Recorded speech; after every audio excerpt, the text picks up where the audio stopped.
Hola, ¿cómo les va? Una vez más en el barro, metidos en el barro electoral ya hasta el cogote, pero hoy no con un candidato, sino con alguien que pertenece a estos ámbitos que se llaman los think tanks, que son los lugares de pensamiento de los candidatos, que aunque muchos no lo crean, los tienen, porque las campañas electorales no suelen ser lugares de gran desarrollo de ideas, sino más bien que pesa más la chicana, la cosa más fácil para mostrarse y gustar que para entender a fondo las cuestiones. Pero bueno, les estoy hablando y vamos a hablar con él de Franco Mocchia, que es presidente de la Fundación Pensar, que es el lugar donde se articulan los proyectos y las ideas del PRO. Muy ligado a la ciudad de Buenos Aires, a Horacio Rodríguez Larreta, por supuesto, pero digamos que a disposición de lo que vaya construyendo el PRO en materia electoral dentro de la Alianza Juntos. Franco, un gusto enorme saludarte. Gracias por recibirnos. Un gusto estar contigo, Eddie. Buenas tardes. Buenísimo. Vos sabés que yo quiero empezar por una pregunta que es lo que más nos importa a todos, te diría. ¿Qué sabés de Balcarce? ¿Qué sé de Balcarce Del digamos, de lo que perro. hace cuatro papas? Todo lo que diga de Balcarce tiene que ser bueno por dos razones. Primero, por la historia del personaje, y segundo, porque tengo una hija fanática de los perros, que los perros están arriba de la pirámide de los valores. Así que supongo que está preparándose, preparándose para volver. Para la próxima campaña. No, porque bueno, ahí en la sede de lo que es la Fundación Pensar es donde estaba Balcarce originalmente, ¿o no? Correcto, sí, sí, la Fundación Pensar funciona en el edificio del partido, en el edificio del PRO, que está en un lugar muy lindo de Buenos Aires, en Belgrano y Balcarce.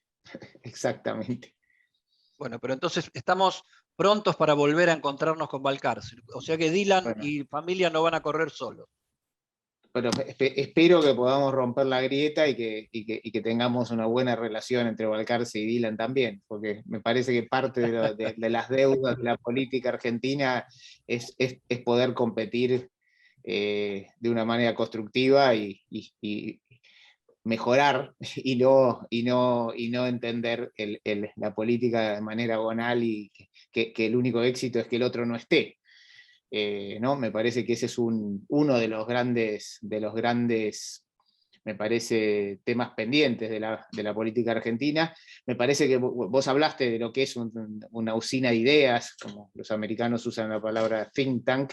Hay como dos grandes grupos, están las usinas de ideas de los partidos y están las usinas de ideas independientes, ¿no? En Argentina, por ejemplo, nosotros, Fundación Pensar, Fundación Alem del Partido Radical, funcionan dentro de partidos, pero también hay usinas de ideas que lo hacen de manera independiente, como puede ser Y el, la Fundación el CAER, Ana Arendt también, que está relacionada con la con la coalición cívica, coalición ¿no? cívica, y también trabajamos en conjunto, hablando de las que conforman Juntos por el Cambio, Juntos, somos Ana Arendt por la coalición cívica, Alem por los radicales, y la Fundación Encuentro del peronismo republicano, ¿no? De Pichetto. Y de hecho, una de las cosas que estamos haciendo es empezando a trabajar juntos temas. Lo hicimos ya el año pasado, básicamente definiendo posiciones comunes para, por ejemplo, el tema de la reforma del Ministerio Público Fiscal, la reforma de la justicia, el tema de la lucha por la vuelta a la presencialidad educativa. Eso, en vez de tener equipos técnicos en cada uno de los lugares, los juntamos y emitimos documentos comunes firmados por los cuatro. En la Fundación Pensar está mucho la impronta original de Horacio Rodríguez Larreta, ¿verdad? Que es Bueno, un... la fundación ya tiene mucho tiempo, ¿no? Sí. De hecho, se armó hace casi 15 años originalmente, te diría con una semillita de cómo estaba armado en España, en el Partido Popular, el FAES, ¿no? Que era la fundación de Partido Popular, y de alguna manera a partir de ahí fue evolucionando, y yo digo que tenemos como 3 etapas: antes de nuestro gobierno, hasta el 15, del 15 al 19 mientras fuimos gobierno, y ahora desde que volvimos a la oposición en el gobierno nacional, preparándonos para tener los planes de gobierno listos para el 23. Vos hablás de que somos una democracia adolescente y por ende tenemos un debate político adolescente. Entonces yo digo, por un lado se privilegia lo divertido, y lo divertido es la pelea. Y por otro lado vos decís, estamos siempre en crisis, y eso hace que no se sepa bien qué hacer. Entonces, esto es entre lo divertido y la confusión, ¿somos esclavos por eso de la no discusión política? Yo pienso que requiere mucha madurez el poder discutir a un nivel más alto cuando estás en el barro, para usar el mismo, en la pelea. Pero obviamente la salida de la crisis de la Argentina requiere una discusión más arquitectónica y más de largo plazo, no tanto cómo salimos parados de la última metida de pata del lado que sea. Y para eso me parece también los think tanks tenemos un rol en estar trabajando en políticas públicas todo el tiempo. De hecho, nosotros hasta el 15, te diría los planes, gran parte de lo que hicimos en el gobierno 15 y 19 se diseñó en Fundación Pensar. En ese momento todavía no existía Juntos por el Cambio, como te acordás, en ese momento Cambiemos. Se armó muy cerquita de la elección, con lo cual no tuvimos la oportunidad de trabajar con los socios. Como yo digo, nos conocimos con la novia camino a la iglesia, con lo cual no había mucho. ¿Te acordás? Gualeguaychú fue muy cerca de las PASO. Y además podría haber salido para otro lado, ¿no? Ahora tenemos la oportunidad de poder trabajar. Perdóname, Gualeguaychú, para los que no están en lo fino del tema, hablas de la convención del radicalismo, que aceptó promover la unidad del espacio. Correcto, pero había, digamos, distintas ponencias, algunos no estaban Totalmente, de hecho, ganó, sí. Y con lo cual no tuvimos tiempo antes del gobierno del 15 y 19 de poder trabajar con nuestros socios para construir consensos y políticas públicas comunes, y eso de alguna manera también nos costó durante el gobierno. Hoy sí lo tenemos y tenemos que aprovecharlo. O sea, hay un montón de oportunidades nuevas en ese aspecto, tanto el mismo aprendizaje de lo que salió bien y de lo que salió mal durante el gobierno, que también tenemos que meterlo en ese diseño, pero por eso es tan importante que siempre haya equipos técnicos trabajando a largo plazo en todos los partidos. De hecho, nosotros, nuestra propia fundación durante nuestro gobierno se achicó muchísimo, porque casi todos los que estaban trabajando fueron algunos de los 3 gobiernos donde estábamos. Te diría que visto en retrospectiva, deberíamos haberla mantenido trabajando también en paralelo, formando gente a futuro. Pero bueno, esos son partes de los aprendizajes en las democracias que funcionan, a las que nos gustaría que la Argentina se parezca. Todos tienen este tipo de instituciones, tanto Alemania, bueno, España hablamos, en Chile también funcionan bastante bien, ni hablar de Estados Unidos, sí. Pero es importante tener equipos técnicos trabajando en políticas públicas en los grandes temas, ¿no? Que además te permite estar listo. Uno de los grandes problemas, me parece, de la política argentina, y vuelvo a nuestra adolescencia, es que en reiteradas oportunidades se llega al gobierno sin un plan claro de lo que hay que hacer. Y bueno, acá hago también de coyuntura, me parece que es uno de los problemas que está pagando el gobierno nacional hoy. Y cuando uno llega al gobierno, el día a día te pasa por arriba, Eddie.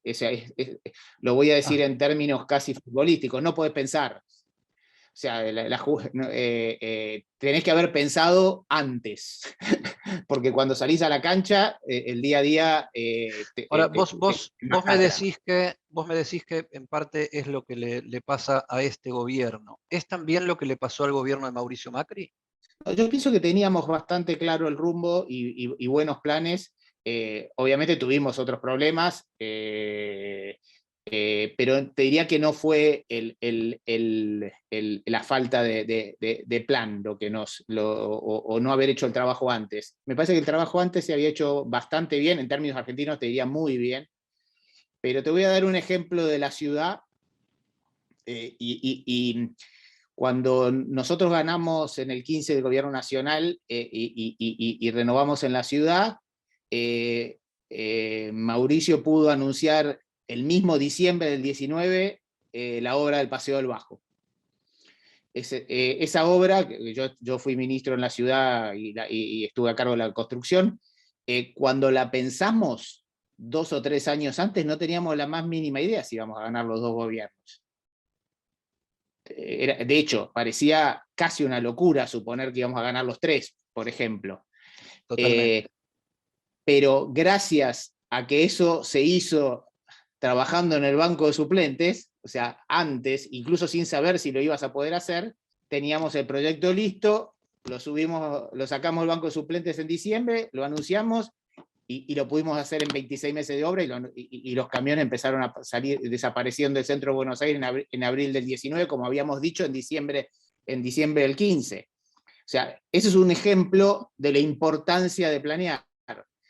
Uno, de hecho, y en la ciudad lo hacemos así, tenemos banco de suplentes de proyectos, incluso si no sabemos si tenemos de financiamiento, porque si después de golpe los tenés, los subís.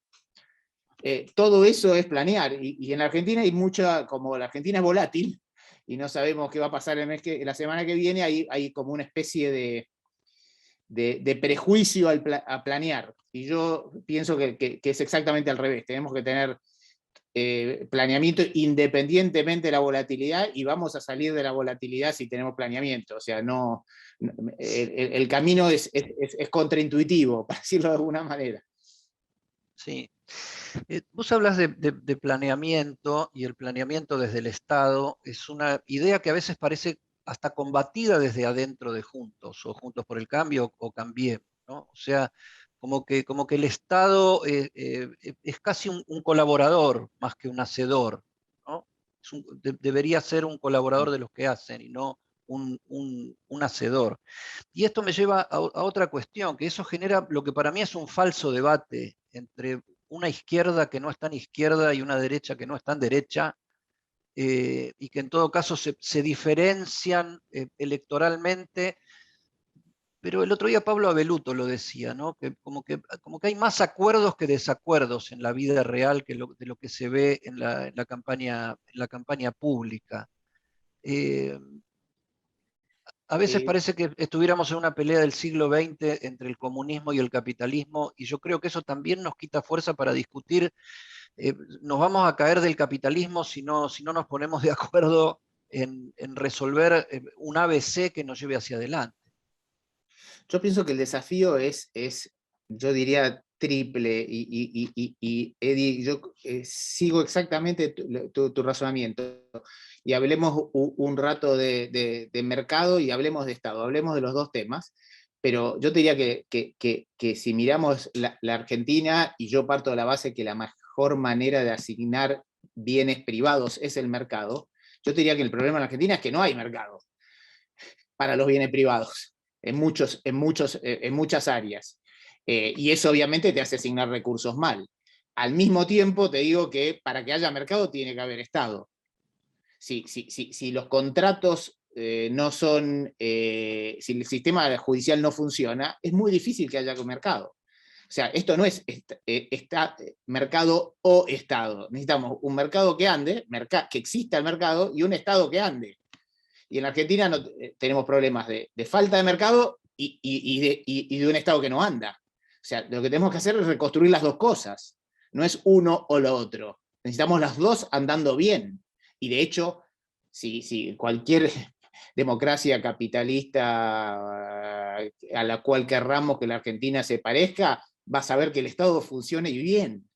O sea, el Estado tiene que dar justicia, el Estado tiene que dar seguridad, el Estado tiene que dar bienes públicos de calidad, educación y salud.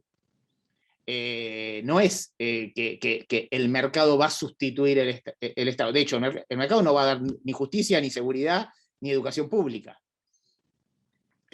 Tenemos que construir las dos cosas, y necesitamos el planeamiento para las dos cosas. Y entender que es y, no es o. Y yo te diría que hay una tercera pata en Argentina, que es si logramos que el mercado funcione y que el Estado funcione, vamos a lograr lo que en la Argentina le falta, que se llama crecimiento económico y empleo privado de calidad. La Argentina no crece, si mirás cualquier serie larga, hace mucho tiempo. Y eso es lo que fabrica pobreza. Y tenemos que volver a crecer. De hecho, si mirás la Argentina contra sí misma en el pasado o contra otros países que nos querramos comparar, ahora también en la región, Argentina no genera empleo del sector privado, de hecho tiene muy poco empleo del sector privado en proporción a su población, es 18%, en el Reino Unido es 40%, para darte una idea de diferencia. O sea, el 40% de la población económicamente activa en Reino Unido trabaja en el sector privado.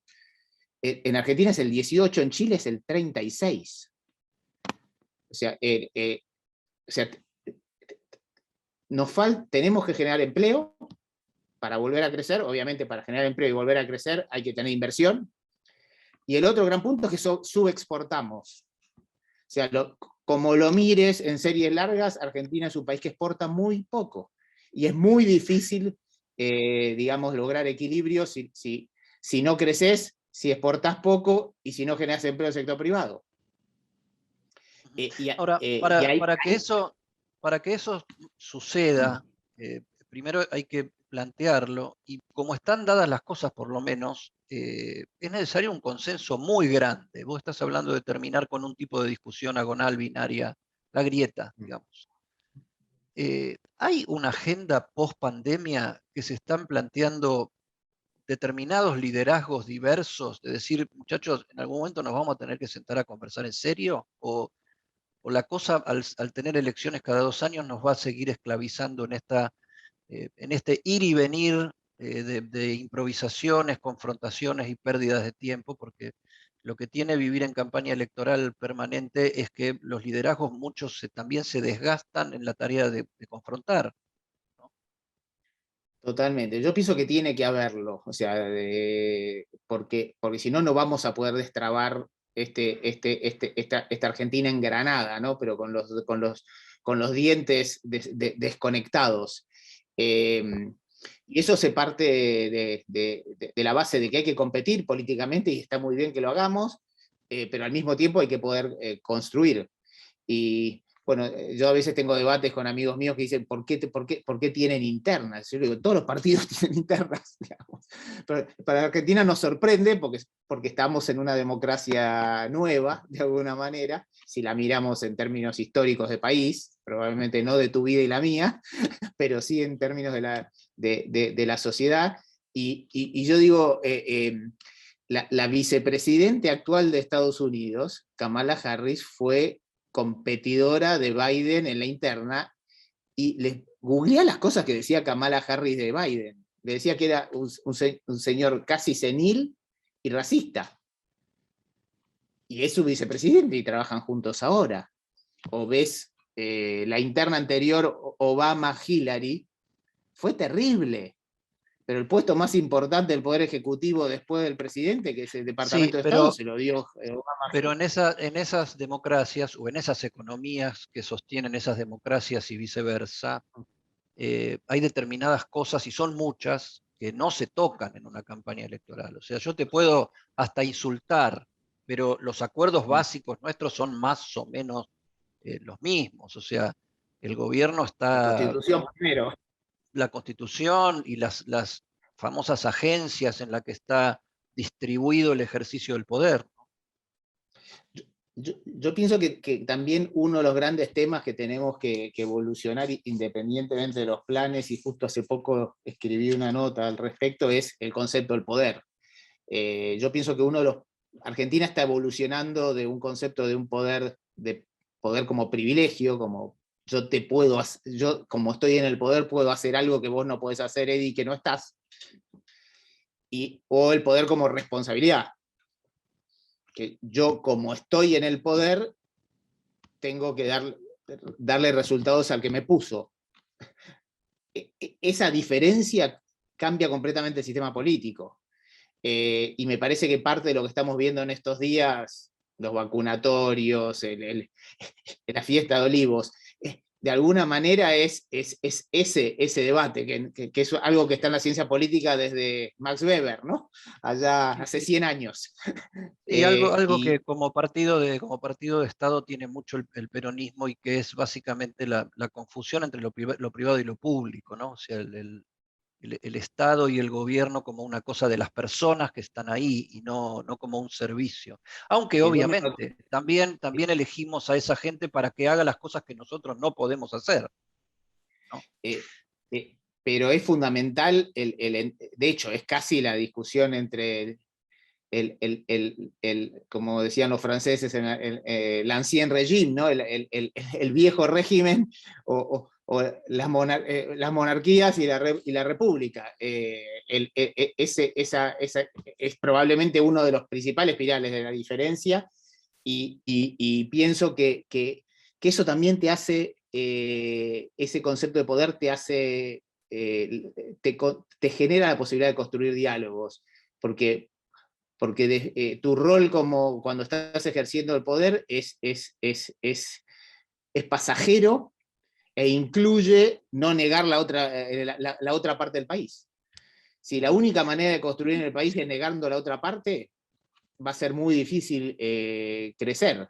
Y por eso es En función importante. de eso, te hago la próxima pregunta, porque la verdad que en mis entrevistas a mí me gusta más tratar de interpelar la autopercepción de los entrevistados, más que asociarnos para la crítica de los que no están entre nosotros presentes, que me parece demasiado fácil, ¿no? En ese sentido, yo digo, entró aparentemente para quedarse con bastante intensidad Mauricio Macri en la campaña. ¿Cuál es el verdadero aporte desde el punto de vista de las ideas que hace Mauricio Macri en esta discusión electoral?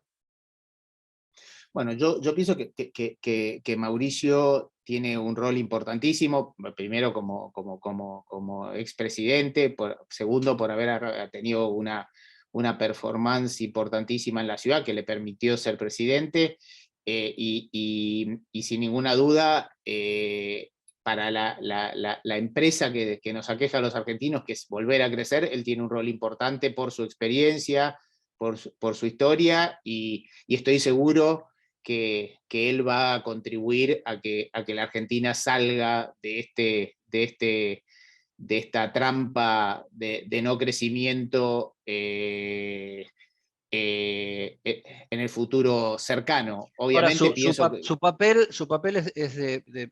es una pata, o es el papel del líder? Es el líder. yo pienso que como parte de nuestro crecimiento como partido, nosotros funcionamos, te diría, como un partido casi personal originalmente, porque como somos un partido nuevo, y hoy estamos convirtiéndonos en un partido donde más horizontal. Y me parece que y él, y yo le respeto muchísimo a Mauricio, que tiene él cuida eso, y siempre lo vas a escuchar decir que es bueno que tengamos muchos dirigentes que puedan llegar en el 23 a ser nuestros candidatos o candidatas para que ganemos la elección. Y me parece que esa es la manera de construir un partido. Si el partido c'est moi, soy solo yo, nunca va a crecer, digamos, ¿no?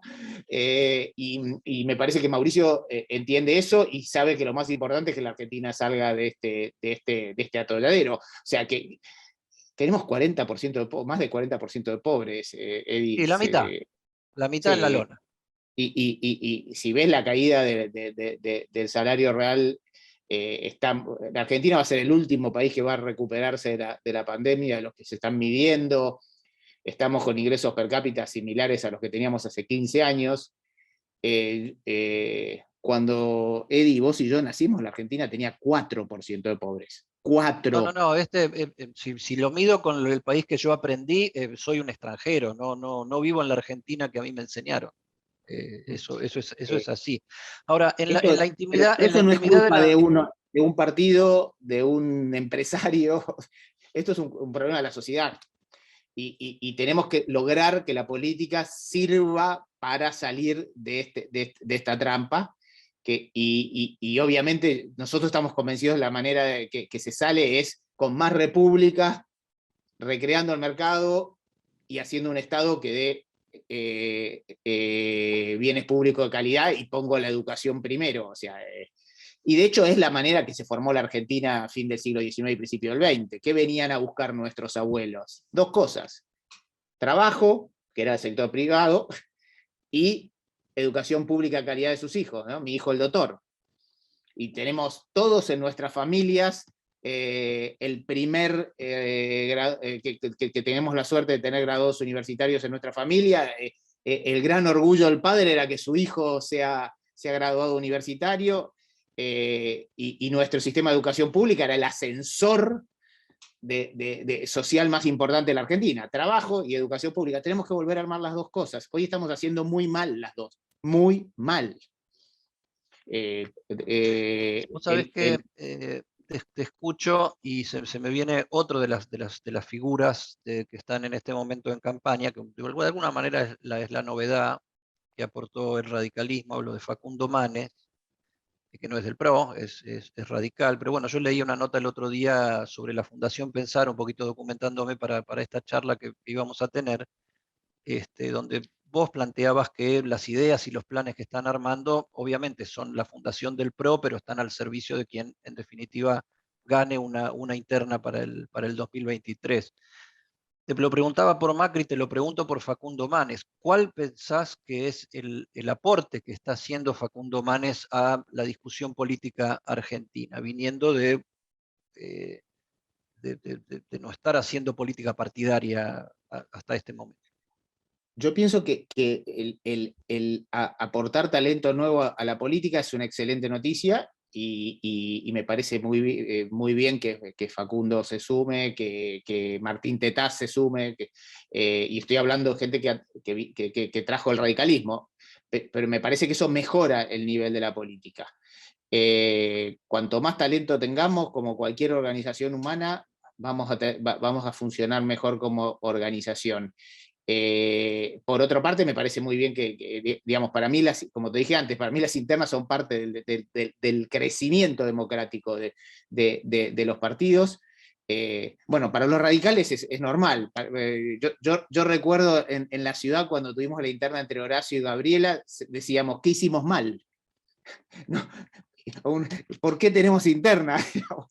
Pero era porque estábamos en jardín de infantes, digamos, del partido, para decirlo de alguna manera. Hoy ese mismo crecimiento nos lleva a tener un sistema de resolución de liderazgos democrático, que son las internas, y me parece que es una excelente noticia, y para mí es una buena noticia. Sin perjuicio de eso, obviamente yo estoy trabajando para nuestro lado con Diego, con quien tuve la oportunidad de trabajar hace ya 11 años cuando volví a la Argentina, y pienso que Diego va a hacer una gran campaña, pero me parece muy bien que después de la interna se junten las listas, y que todos seamos parte de este proceso que necesitamos urgente para la Argentina, que es romper ese círculo vicioso. Y me parece que la provincia de Buenos Aires es uno de los lugares donde el círculo vicioso se muestra más, ¿no? En el conurbano hoy casi 7 de cada 10 chicos son pobres, incluyendo los pedazos del conurbano que sabemos que tienen muy poca pobreza, caso Vicente López y San Isidro. O sea que en el resto es mucho peor. Eso, Yo te digamos, como argentinos no nos podemos mirar preguntaba, al espejo. yendo a esto que estás planteando y que tiene que ver con el GBA y con el AMBA, yo antes te preguntaba si había una agenda, entre comillas, post-grieta que necesita la Argentina, y de alguna manera me planteabas que sí. Yo digo, ¿hay una agenda post-pandemia? O sea, ¿qué nos enseñó la pandemia? O sea, ¿qué toros nos mostró la pandemia que tenemos que tomar ya sí o sí por las astas? Porque quedamos muy expuestos, no todo, en todo el mundo pasó. Eh, Voy a usar una qué metáfora. hacer, por ejemplo, con el AMBA, ¿no? Este AMBA que enferma, porque nos hemos dado cuenta que esta manera de vivir es más propensa a que nos enfermemos. Bueno, me parece que el primer mensaje es cómo llegamos a la pandemia, y si lo miramos en términos de metáforas pandémicas, teníamos muchas comorbilidades comparado contra incluso nuestros países vecinos, hermanos de la región. O sea, un país que no tiene crédito, un país que no tiene ahorros, está muy poco preparado para manejar una crisis como la que tuvimos. Los países que ahorran en las vacas gordas gastan en las vacas flacas. De hecho, Chile lo hizo, ¿no? Que, en la pandemia gastó parte de lo que había ahorrado del fondo soberano de las épocas de las vacas gordas, de los precios del cobre. Nosotros nos gastamos todo en las vacas gordas y todos en las vacas flacas, y con lo cual estamos siempre en crisis de deuda y crisis fiscal, y terminamos destruyendo la moneda como consecuencia de eso. El no tener crédito, los países con crédito pueden manejar este tipo de crisis de una manera totalmente distinta a los países que están siempre girados en la tarjeta, para decirlo en términos personales. Ese es un ejemplo. Es un ejemplo de que las políticas de Estado tienen que construir capacidad de manejo de crisis cuando no hay crisis. Y eso requiere madurez de todo el sistema político, porque el que ahorra tiene que tener, digamos, tenemos que generar instituciones que no sea estúpido políticamente ahorrar, lo voy para decirlo de alguna manera. Y de hecho hay varios países que lo han hecho y no son todos nórdicos, para decirlo de alguna, porque esa es la otra gran discusión en la Argentina. O sea, digamos, países que han tenido mucho problema de manejo de la pandemia, como Perú, en la parte, digamos, sanitaria, pero desde el punto de vista del apoyo económico, Perú tiene muy poca deuda y tiene un mercado de capitales mucho más grande que el argentino, y pudo generar incentivos económicos para no impactar tanto la actividad económica durante la crisis. Obviamente la parte sanitaria es muy mala porque no tenían, digamos, una infraestructura sanitaria más robusta, pero desde el punto de vista económico tenía mucha más capacidad de ayudar. La cantidad de empleos que perdimos en Argentina en la pandemia es terrible, y fuimos de los que más perdimos. Y además un país que le cuesta mucho volverlo a construir, porque tenemos regulaciones laborales que un empresario, antes de tomar un empleado, hace todo lo posible para no hacerlo. En Estados Unidos bajan fuerte, pero también sube fuerte. No sé si te acordás que cayó muy, muy fuerte, pero cuando empieza a recuperarse vuelven, y vuelven con creces. En nuestro caso no vuelve el nivel de empleo al nivel anterior, incluso cuando vuelve el producto, que vamos a tardar mucho más tiempo que los demás que vuelva el producto, pero vas a ver que el nivel de empleo al mismo nivel de producto después del bache es con menos gente. Tenemos que hacer, A ver, déjame que encuentre una síntesis a lo que estás planteando. Renglón 1 de la agenda post-pandemia es la situación del trabajo, y esto tan imposible de discutir en la Argentina, que muchos llaman flexibilización laboral o ayornamiento de las condiciones de trabajo. ¿Es el tema número 1 del que se tiene que ocupar la Argentina en la salida de la pandemia? Te diría que generar empleo nuevo en el sector privado es el tema más importante de la salida de la pandemia. ¿Y los planes que ustedes están trabajando están orientados a eso? Totalmente, totalmente, totalmente. La Argentina, si no vuelve a crecer, el problema no van a ser solo la gente que se quedó afuera con los planes sociales, sino que van a ser más todos los años. Tenemos un problema de stock de los que se quedaron afuera, que hoy están en planes sociales, y además de flujo, porque al no crecer estamos agregando más gente todo el tiempo. Tenemos que resolver las dos cosas, el pasado y el flujo hacia adelante, y eso se hace con inversiones, no hay otra manera. Tenemos que lograr que la Argentina sea un lugar atractivo para la inversión, que genere empleo y genere exportaciones. Si no, vamos a Ahora, seguir para que eso no se agote en sí mismo y nos vuelva a generar una solución pasajera que se convierta rápido en el problema, ¿no deberíamos pensar seriamente en descentralizar en serio a la Argentina, en federalizarla en serio, en llevar las producciones a donde están las materias primas y a industrializar? O sea, hacer un país capitalista, ¿no? O sea, no un país que es capitalista en el puerto y es precapitalista en el interior del país? Bueno, los sectores que más impactan en el interior del país son agro y agroindustria, que te diría que impacta en casi todo el país, turismo, todo el tema de la revolución de los aviones que hicimos en su momento, que tuvieras vuelos directos desde el interior al exterior, eso genera empleo y crecimiento. Pero el caso de agroindustria, en la Argentina tenemos que bajar impuestos al trabajo y bajar impuestos a la producción. Si no, lo que terminamos haciendo es cada vez teniendo una torta más chica para repartir.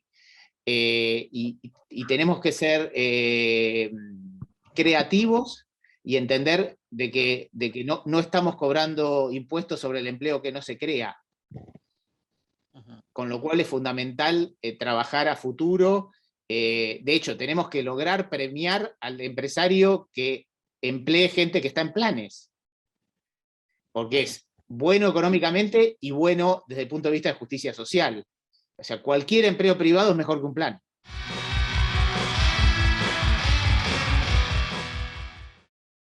No dejemos de cuidarnos. Usemos siempre tapaboca. Mantengamos distancia. Elijamos espacios abiertos. Ventilemos lugares cerrados. Para más información, entra a buenosaires.gov.ar/coronavirus. Cuidarte es cuidarnos. Buenos Aires Ciudad. En la Ciudad Autónoma de Buenos Aires, vivir mejor es ley. Legislatura de la Ciudad Autónoma de Buenos Aires. Señoras y señores, aquí estamos en este hermoso estadio para el arranque de este campeonato. Cuando relato me meto de lleno, busco transmitir emoción. Trato de correr, de llegar a todas, como lo haría cualquiera de ustedes.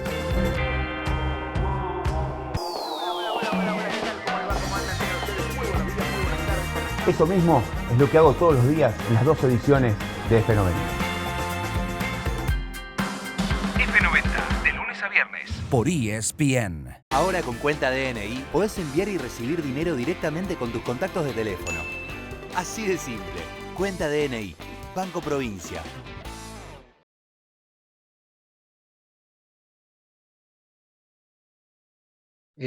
Hablábamos de una agenda post-grieta, hablábamos de una agenda post-pandemia con el tema del trabajo en el renglón número 1, por lo menos de acuerdo al planteo que haces desde la Fundación Pensar. Y me pregunto si hay una agenda generacional, porque yo en esta cosa más horizontal veo, por ejemplo, hasta grandes amistades, por ejemplo, entre Horacio Rodríguez Larreta, María Eugenia Vidal y Sergio Massa, que en algún momento hasta se fantaseó que el proyecto político los uniera, los unificara. Hay una agenda generacional también que se pone, y vos me decías el tema de la generación del 80, ¿no? por sintetizarlo en cómo se fundó la Argentina moderna. Hay una agenda generacional que también sintetizan algunas de estas figuras que tienen proyectos presidenciales. Bueno, yo estoy convencido, Eddie, que en la Argentina tenemos que digerir los 70 todavía en algunos aspectos, y me parece que tu concepto de agenda generacional yo lo conecto un poco con eso. Me parece que las nuevas generaciones tienen un concepto, me parece que tienen un ADN más constructivo. Que constructivo no quiere decir el acuerdo completo. Yo a veces hago, en algunas discusiones con algunos amigos, digo que en nuestra sociedad el consenso está sobrevaluado, ¿no? Porque tendemos a pensar que consenso es que la definición de consenso es que todos los demás estén de acuerdo conmigo, básicamente, y todos pensamos lo mismo. Digamos. Y hagamos el consenso o te mato. Esa es la... Bueno, yo siempre, y uso como ejemplo, vayan a una reunión de consorcio de su edificio y traten de mirarlos como analistas, no como miembros de la reunión de consorcio. Y nos cuesta mucho en toda la sociedad. Y me parece que entender que podemos estar de acuerdo en una cosa y no en otra, está perfecto. Y eso no quiere decir que tengamos que impida el acordar cosas, el no acordar otras. Y yo diría que eso es parte clave de cualquier sistema político, convivir con el acuerdo y con el desacuerdo y entender que son cosas que están juntas.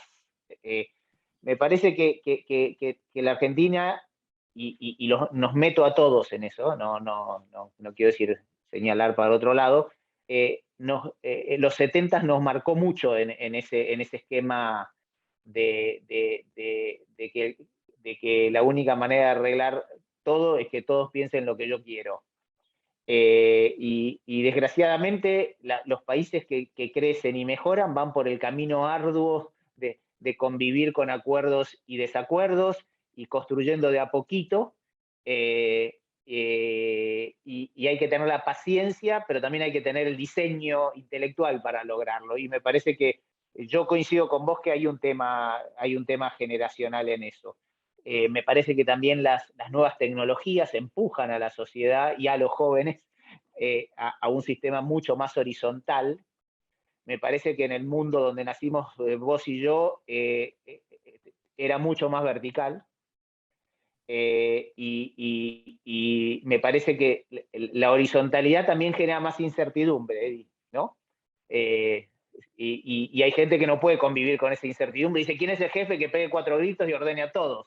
Y eso me parece que es un resabio de la sociedad antigua, o también otra manera de decirles que tenemos demasiado fascismo en el ADN de izquierda y de derecha. Ahora, última en serio. Partiendo de todo esto que decís y de cómo se fue armando esta conversación que tuvimos en una agenda post-pandemia, no nos vamos a poder sacar fácilmente la pandemia de encima y sus aprendizajes, ojalá sus aprendizajes.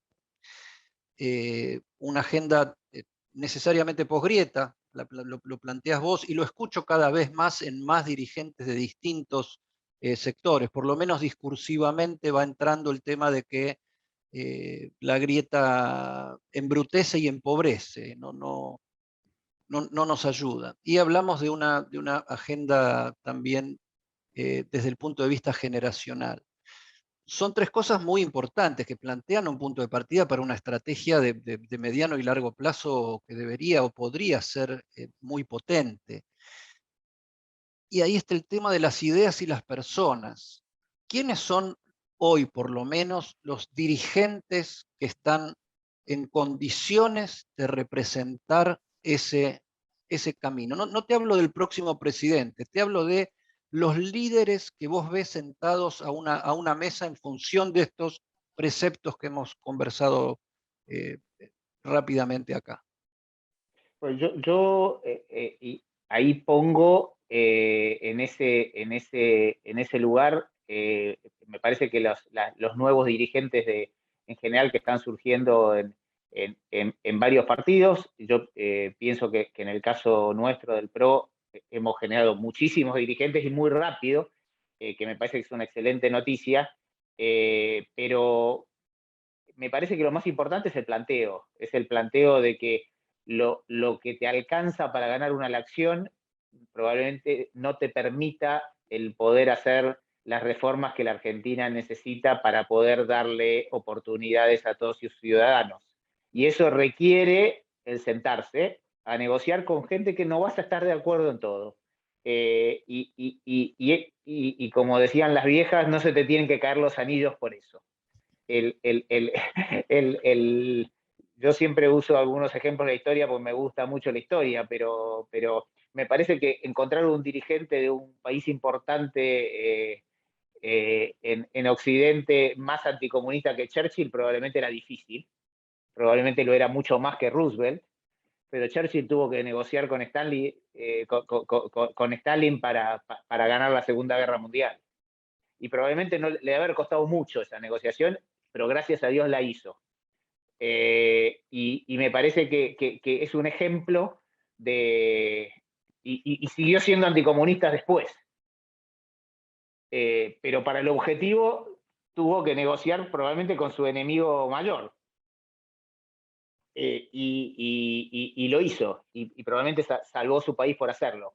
Pero mi mensaje es que no podemos, por los prejuicios, y yo respeto mucho las ideologías, no digo que las ideologías no existen, para mí sí existen, pero no nos pueden cegar tal que nos impida construir juntos, porque las nuevas generaciones nos están mirando para eso. Tenemos problemas gravísimos, no solo problemas que otros países no tienen, como inflación o no crecer, sino el tema ambiental. O sea, el planteo de las nuevas generaciones del tema ambiental, no nos podemos dormir. Y necesitamos tener una dirigencia que esté a la altura de estos desafíos. Y yo también uso algunos ejemplos de nuestra propia historia. Sí, para hablar del futuro tenemos que tener dónde. Correcto. Y eso implica que hay que saber hacer acuerdos, y en los acuerdos probablemente no vas a estar completamente satisfecho en lo que obtengas, pero lo único que podemos construir juntos es hacia adelante, y eso requiere grandeza de todas las partes. Y yo pienso que incluso dentro de nuestra visión es que dentro del peronismo hay gente que tiene una visión bastante consistente con este tema, y tenemos que lograr acuerdos que nos permitan hacer las reformas para que la Argentina vuelva a crecer, vuelva a emplear y crezca. Post Caseros, probablemente lo más importante que hizo Urquiza, además de llamar a la constituyente, fue decir ni vencedores ni vencidos. Y tenías 3 generaciones de gente que se había matado entre sí, con un nivel de violencia atroz. Pero dijo ni vencedores ni vencidos, porque si no, no iba a haber país. Y perdió con Mitre a propósito para que haya país. En Pavón. Ese tipo de que están en nuestra propia historia, por eso uso nuestros ejemplos y no los de otros. Pero me parece que es la Argentina exitosa se construyó con grandes renunciamientos también. Sí, en algunas cosas el futuro también está atrás, ¿no? En saber qué rescatar, o sea, no, esto de resolver los 70 no quiere decir no mirar para atrás el pasado, sino mirarlo positivamente para que nos enseñe algo. Franco Mocchia, te agradezco muchísimo esta conversación, acercarnos un poquito mejor dicho, salirnos un poquito de la calentura, de la chicana y del sopapo y del chascarrillo y del juego de los 3 chiflados permanente para poder pensar un poquito qué es lo que viene después de esto tan necesario, que es hacer la democracia también en la repartija de los cargos, pero sabiendo que la cosa no se agota ahí. Eddie, muchísimas gracias, un placer compartir con vos, y bueno, gracias por invitarme, un gusto. Nos estamos viendo, muchísimas gracias. Hasta luego.